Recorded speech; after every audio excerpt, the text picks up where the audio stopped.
Automotive enthusiasts have been waiting decades for the return of the Ford Bronco, and despite a global pandemic, that day is finally here. The Bronco is back.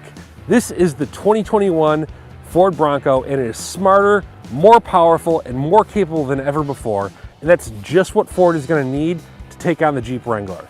I'm here at Hollyoaks Off-Road Park, just north of Detroit, and this is our first look at the all-new 2021 Ford Bronco. Ford won't come right out and say it, but it seems pretty clear just by looking at the Bronco that its main goal in life is to kill the Jeep Wrangler with the same combination of off-road capability and functionality that established it as a must-have companion in the 1960s. And to do that, Ford studied off-roaders hard. It looked for so-called pain points among owners, inconveniences or undesirable situations that, for one reason or another, vehicles forced on their owners.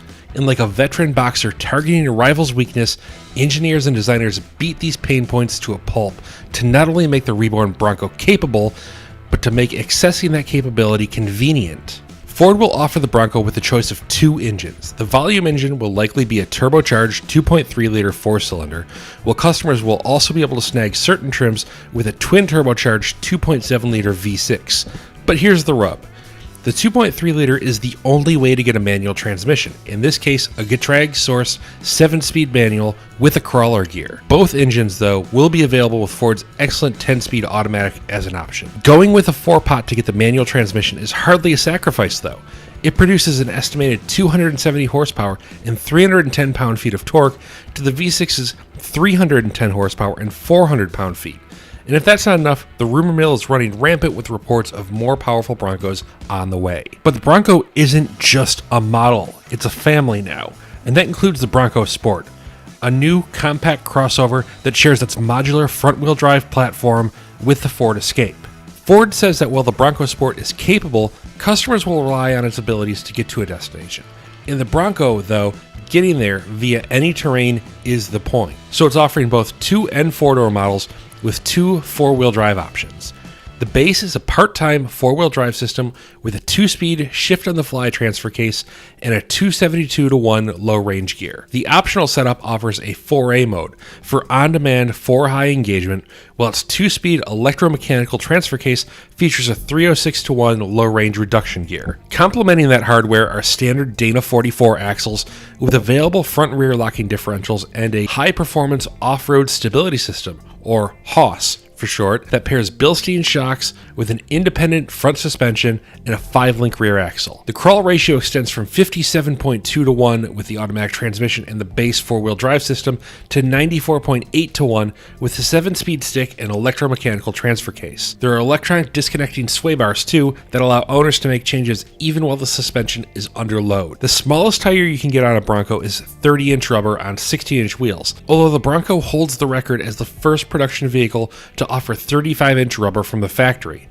Paired with a 17-inch beadlock capable wheel, these massive tires are available on every Bronco trim via the optional Sasquatch package. Yes, that name is great. It also adds front and rear locking differentials and the Haas suspension. Ford took a novel approach to the Bronco's exterior design, borrowing Ford design chief Moray Callum's personal 1966 Ford Bronco and scanning it down to the thousandth of a millimeter before setting to work on the new model. The data from that process was a key instrument in crafting a modern Bronco that closely adhered to the overall design of the original. This is a remarkably handsome off-roader that perfectly captures the character of the original in a modern way. Single-piece taillights, round headlights, a square grille, and even little bits at the corner of the hood all harken back to the original, but those lights are more powerful. Tips at the corner of the hood double as tie-down straps, and all 3 grille designs are much more expressive than the original. Frameless doors inspired by the original Bronco's open-air character are also easier to remove and stow than a conventional design, while hiding the attachment points from view results in a profile that's far cleaner than you'd find on a Wrangler. It'd be one thing if the Bronco's cabin were just a masterclass in modular design, but Ford added some really attractive elements. The seats look great and are even available in a marine-grade upholstery that shrugs off water. The so-called hero switches that sit atop the dash and control the differentials and other vital functions are a single piece of rubber and are therefore waterproof. There's an accessory rail that runs almost the width of the top of the dash that can hold a phone, a navigation unit, or cameras, and there's a power source there to prevent cables from cluttering up the cabin. Grab handles on the center console and end of the dash blend neatly with the overall design, while an available 12-inch touchscreen running Ford's latest Sync 4 software is an attractive centerpiece. Ford addressed many of the pain points experienced by customers with a modular approach to the Bronco.